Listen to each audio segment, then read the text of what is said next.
Thank you so very much.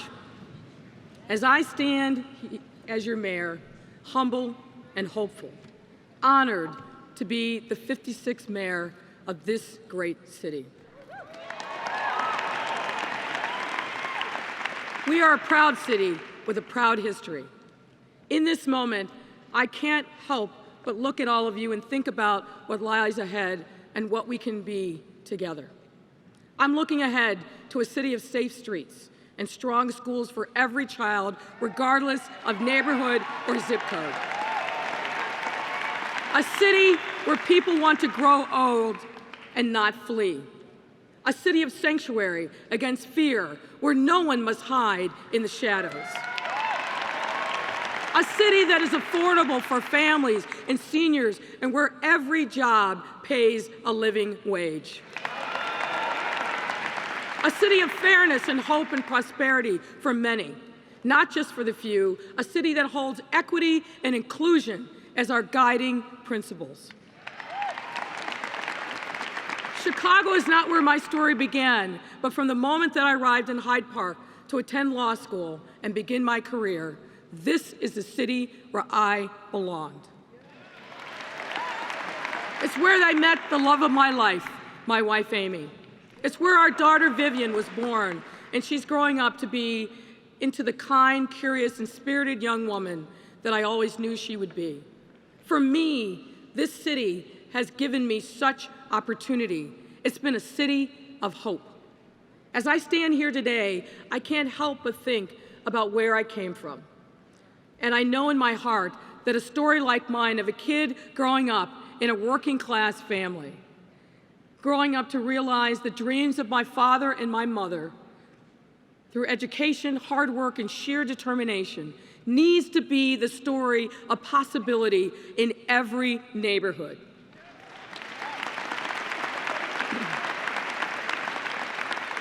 Children who look like me and come from families like mine shouldn't have to beat the odds to get education, pursue their passions, or build a family. Black and brown kids, low-income kids, every kid in this city should grow up knowing they can pursue anything. They can love anyone. That's my Chicago dream.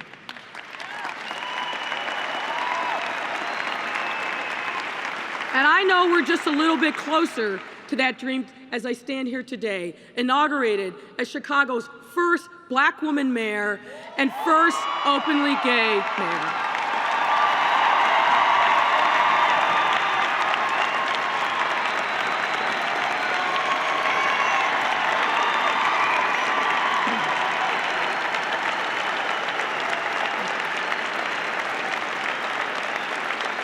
And I know we're a little bit closer as we celebrate that for the first time in the history of Chicago, women of color now hold all 3 citywide elected offices.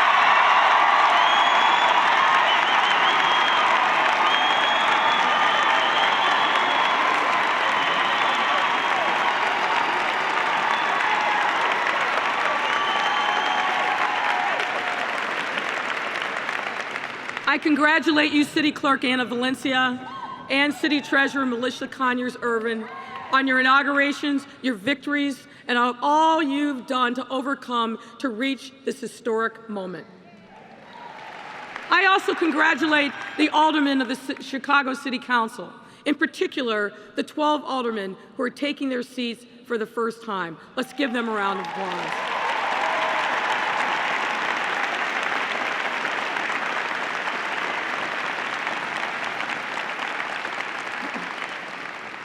I thank Mayor Emanuel for his dedication and service to this city, which was exemplified by the attention and time that he and his staff devoted to making this transition as smooth as possible.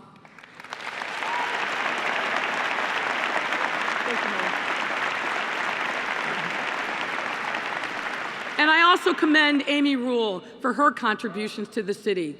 Join me in wishing them both well as they head off into the next chapter of their lives.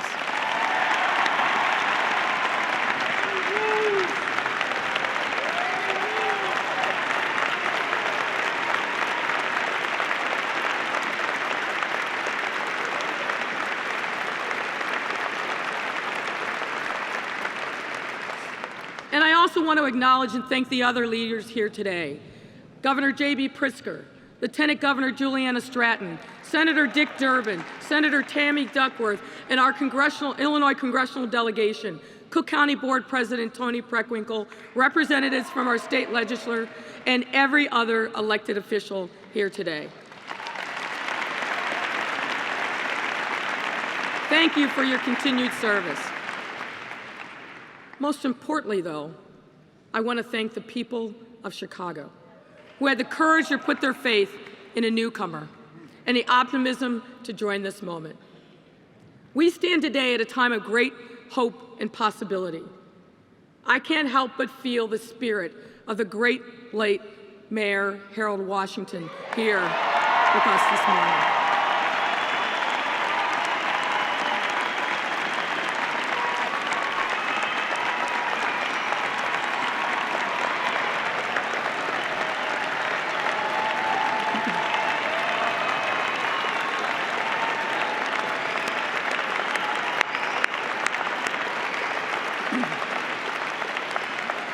Now there's one person that you are about to meet who laid the foundation for everything that I am today. I want to introduce you to a former elected official with us, a one-time school board member from my hometown of Massillon. She's my role model, my champion.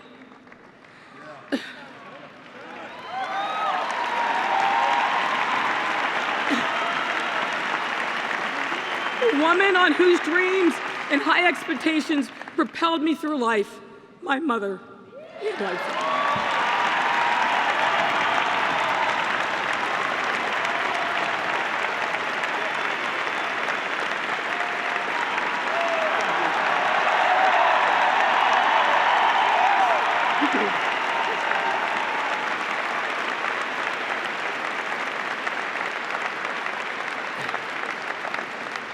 My mom is 9 years old, and forgive me for disclosing that, and doesn't travel much these days, but nothing could keep her or my siblings, Derek, Angela, Brian, and Stacy, from being here today.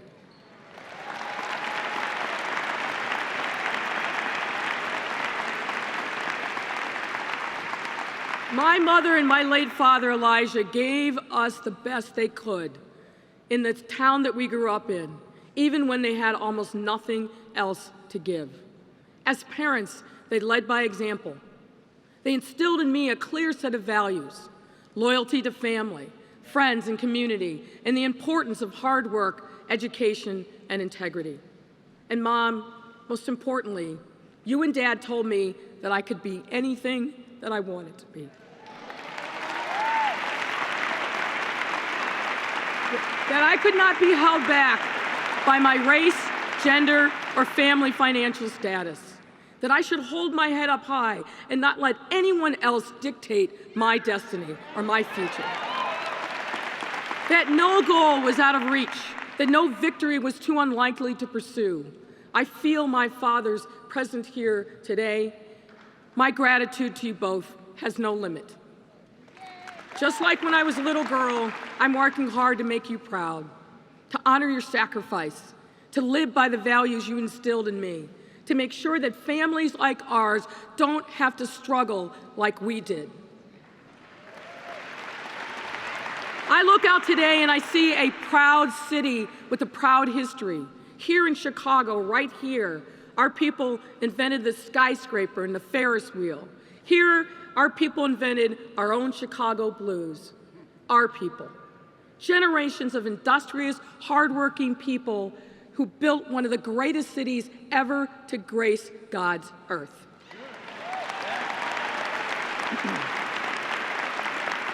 And I stand here today as your mayor, humble and hopeful, and I make one solemn promise to the generations who came before us and to the generations yet to come. We will continue to build this great city and leave it better, stronger, fairer, or more prosperous than when we found it. The challenges we face today did not arise overnight, and they will not be solved overnight, but they certainly won't be saved and solved by one mayor acting alone. In this important moment, let us remember the powerful words of Chicago's Poet Laureate, Gwendolyn Brooks. She said, "We are each other's harvest. We are each other's business, and we are each other's magnitude and bond." Folks, we must be in this together. Our challenges can only be solved if we face them together. We cannot fail. We will not fail. We are Chicago.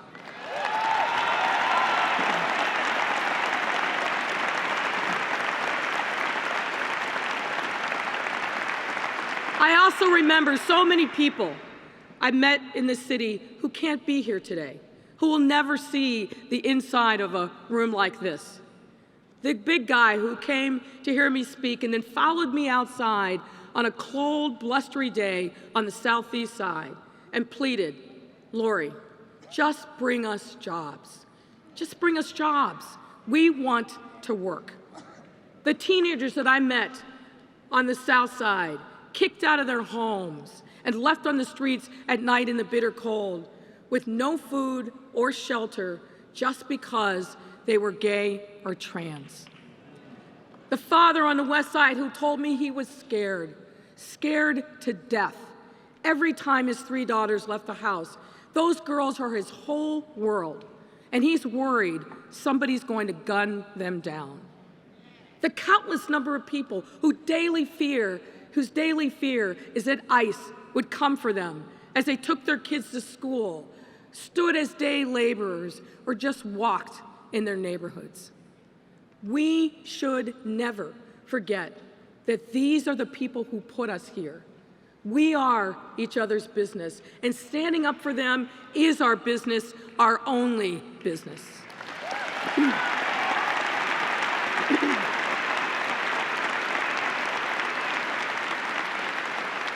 Now, there are 4 stars on Chicago's flag, each standing for a point in our history. The construction of Fort Dearborn, the great expositions of 1893 and 1933, and the reconstruction of our city following the Great Fire. Each star stands for building and rebuilding. Today, we should proudly reinterpret these 4 stars with new meaning for a new century, with new challenges and opportunities that lie ahead, guiding our city and guiding our new administration as we move forward and rebuild again. Today, we reimagine the first star, standing for safety in every neighborhood. People cannot and should not live in neighborhoods that resemble a war zone. Enough of the shootings, enough of the guns, enough of the violence.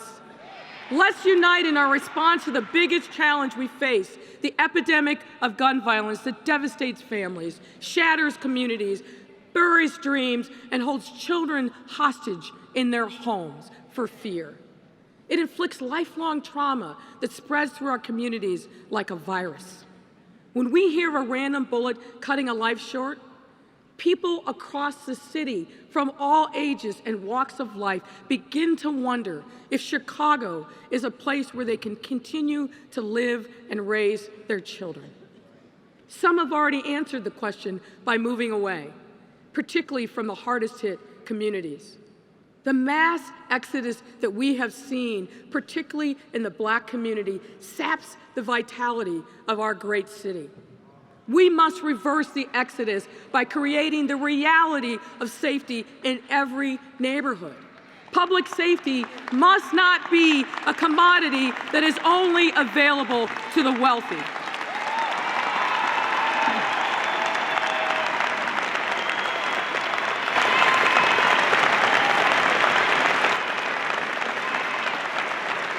And what this means for me is that there is no higher calling than restoring safety and peace in our neighborhoods. We will develop a new proactive strategy in partnership with the communities hardest hit by the scourge of gun violence. All of our stakeholders must be committed to this work. Now, this is not a challenge that can be solved by law enforcement alone, nor will we place the blame on communities on people and communities who are under siege. No, this greatest challenge demands all of us united together, and I promise you, the city will lead, and we've already begun this work. To lead the citywide response, we are creating a Mayor's Office of Public Safety to be led by a deputy mayor. That office will be charged with developing and implementing a comprehensive violence prevention strategy that will connect efforts across city government, all other aspects of the private sector, nonprofit, philanthropic, education, recreation, and business and faith communities. It will seek to mobilize the entire city in a unifying strategy to prevent violence and promote public safety. And while we will specifically address the gun violence, we will not limit our efforts there. The devastation of violence is far and wide, which is why we will reach out and support the growing community of victims and witnesses. We must recognize the importance of providing transition for our returning citizens, and we will accelerate the development of a trauma-informed city, starting with repairing our broken mental health safety net.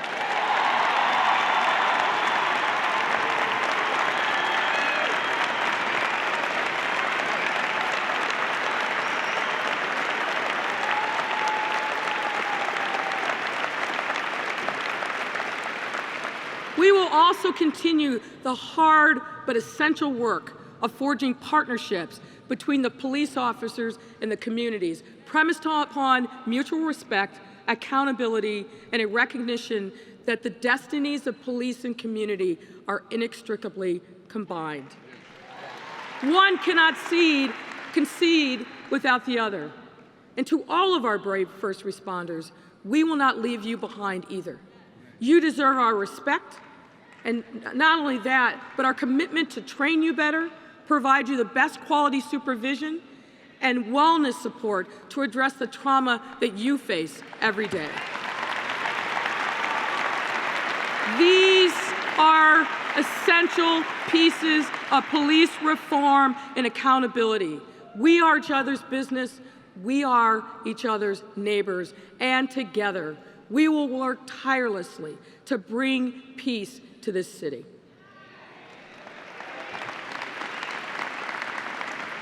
Our second guiding star is education. We cannot attract families to Chicago and keep families here without providing a quality public education, and that means for every child, every single child. As a city, we make promises to our children. Most of all, we promise them an education, a safe, relevant, and challenging education that prepares them for meaningful work, civic engagement, and lifelong learning. But whether we deliver on that promise often depends on where you happen to live.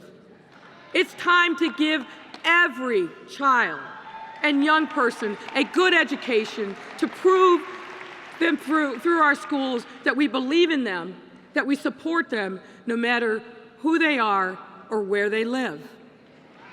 Every child gets a quality education. That's our business no matter what. Someone said to me recently that children are the product of the adult ecosystem around them, and she was 100% right. Our words, our values, how we make commitments and rise to the occasion, it all matters.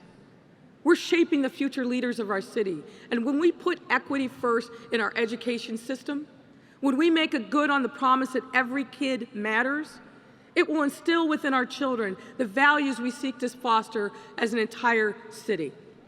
That promise must begin early. That's why we will work to expand early childhood education and extend the promise of a good education through high school and college and to every kid, no matter their path forward. Every student should have the option to pursue vocational and technical training. We will work with businesses and our friends in labor to set up apprenticeships for those who want to learn a trade. We will then connect Chicago's employers with our job-ready students while they're in school so that they can graduate and get to work the day they graduate. And we will support our great teachers, counselors, librarians, nurses, and other support personnel who are essential to creating the safe and nurturing environment necessary for our children to grow and learn and thrive. And let me also say I'm thrilled to see so many young people in the audience. And my next few words are for you and your peers all across the city.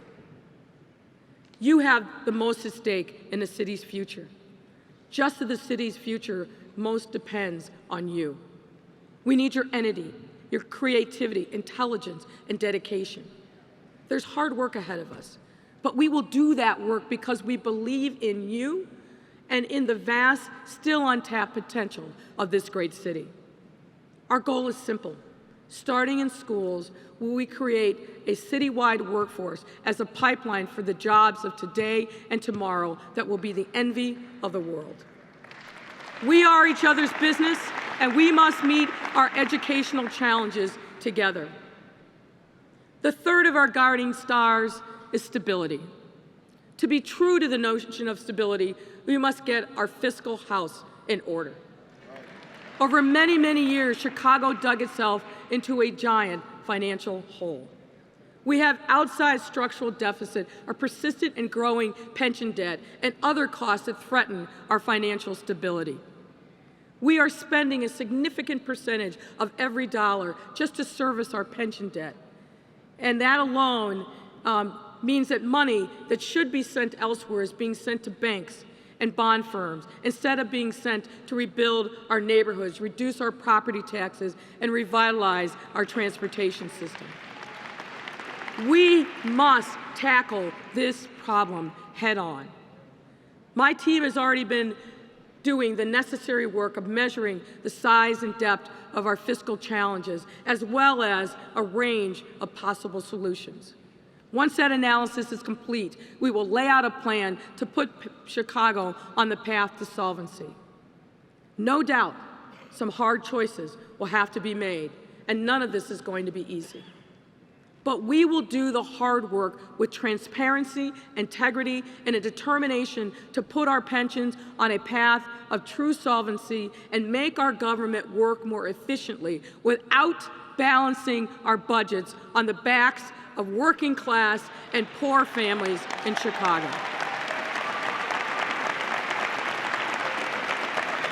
And we will get there because we must. Stability also means that we must build housing that is affordable for more people, including families. Long-term residents, whether they're homeowners or renters, should not be forced out of their neighborhoods when it goes through a period of transformation. And developers can no longer skip their responsibilities by taking tax dollars but leaving it to someone else to solve our affordable housing crisis.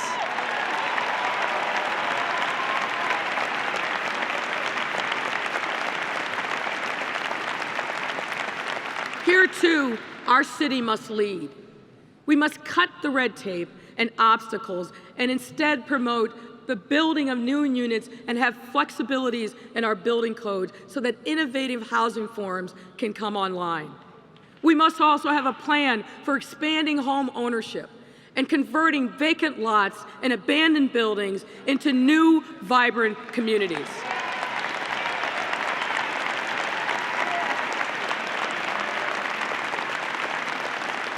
Growth of housing that is affordable all over this city will be the charge of the new housing department under new leadership. Stability also means support for our business community, large and small. Strong businesses, growing businesses, new businesses means jobs and stability for the city. We need fairness, which means paying as much attention to our neighborhood businesses as we do to the downtown.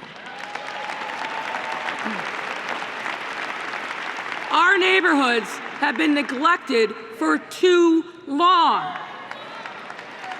They cannot be anymore. Still, we should never settle for dividing up a shrinking pie or pitting one part of the city against the other. Chicago is the economic engine of Illinois and the whole Midwest. And with everything, we are each other's business. We need to grow and grow and grow together. Now, our 4-star must be integrity. I know, putting Chicago government and integrity in the same sentence sometimes may seem a little strange. But friends, that's going to change, because it's got to change. For years, they've said Chicago ain't ready for reform. Well, get ready, because reform is here.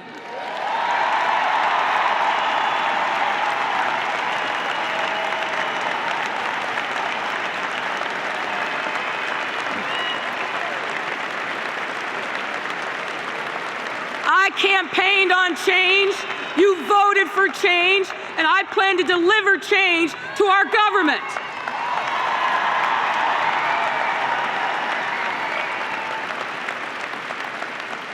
That means restoring trust in our city's government and finally bringing some real integrity to the way this city works. It means making sure we have a government that actually works for people, not a powerful few. It's about the harm done to our families and businesses when those with power and money cash in at our expense. When public officials cut shady backroom deals, they get rich and the rest of us get the bill. When some people get their property taxes cut in exchange for campaign cash, they get the money, and sure enough, we get the bill. The family with the bungalow, the lady who runs the hair salon, the guy who owns the store on the corner. They aren't powerful or big or well-connected, but they end up paying when our government is corrupt. These practices have gone on for far too long, and this practice breeds corruption. Stopping it isn't just in the city's interest, it's in the city council's interest.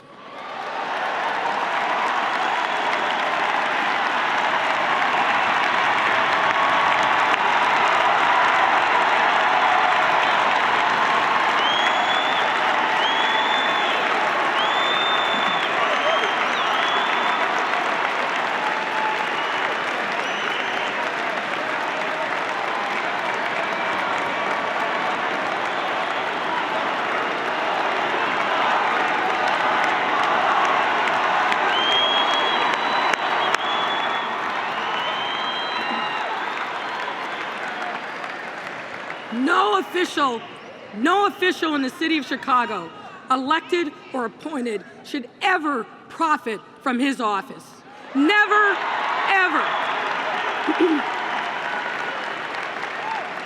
The requirement that people must give more to access basic city services must end, and it will, starting today.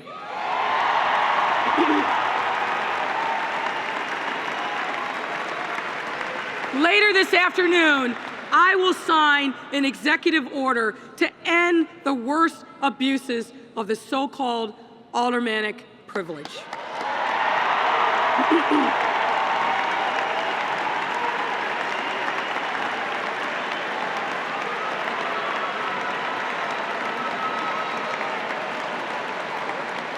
Now, this does not mean that our aldermen won't have power in their communities. Of course they will. And it does not mean that our aldermen will not be able to make sure that the street lights are working or the parking signs are in the right place or any of the thousands of good things that they do for people every day. It simply means this. It means ending their unilateral, unchecked control over every single thing that goes on in their wards.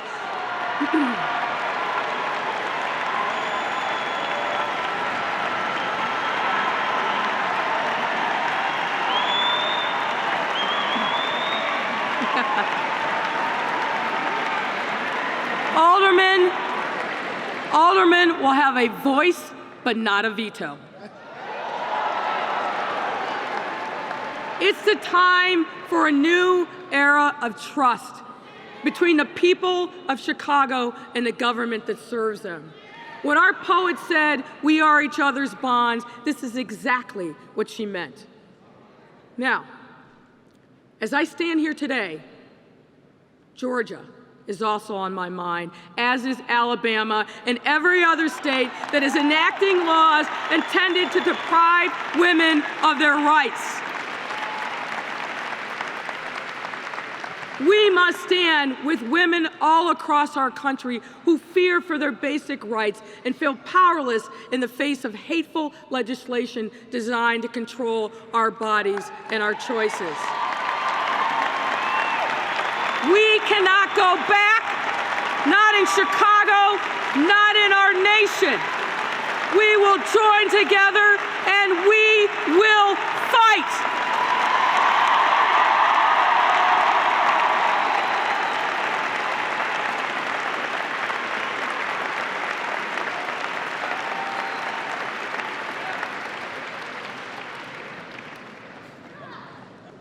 Now, there's something else that we must do for ourselves and our posterity. We will establish a new social compact here in Chicago based on the simple principle shared by every major religion in the world. It goes by many names. In Buddhism, it says, "Hurt not others in ways that you yourself would find hurtful." In the Quran, it says, "Whoever saves a life, it is as though he had saved all mankind."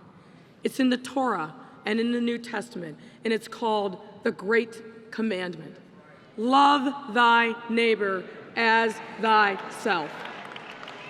Today, too many of our people lack decent housing, and far too many end up in our streets.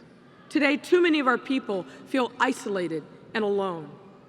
And our senior population increases. We must meet their needs for those who have no family or friends for support. Today, as we prepare to enter the third decade of the 21st century, 1 out of every 5 children lives in poverty. I'm going to repeat that. 1 out of every 5 children lives in poverty. Addressing the problems of housing, isolation, and poverty in this great city is just as important as anything else we may do, and far harder to solve. But tackle these problems we must.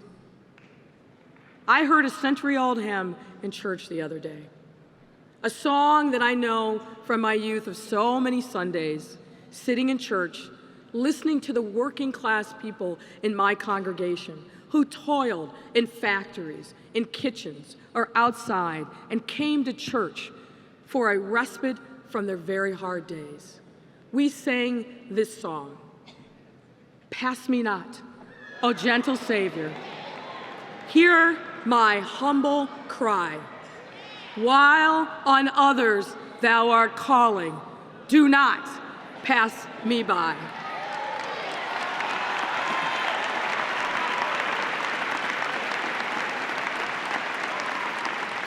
In that moment, it was our plea to God to shine his light on us and relieve us from the heavy labors. As I reflect on this day and what lies ahead, it means to me that we must not forget or ignore the plight of so many for whom joy does not come in the morning. Whether it is the homeless, people living with mental illness, those desperate for love and recognition, we will not pass them by. As we pursue our new stars, this will be our guiding light. To those who are alone, we are with you. For those who need a home, we will shelter you. And for those who have little, we will do much. We see you. We hear you. We are your neighbors, and so help me God, we will not pass you by.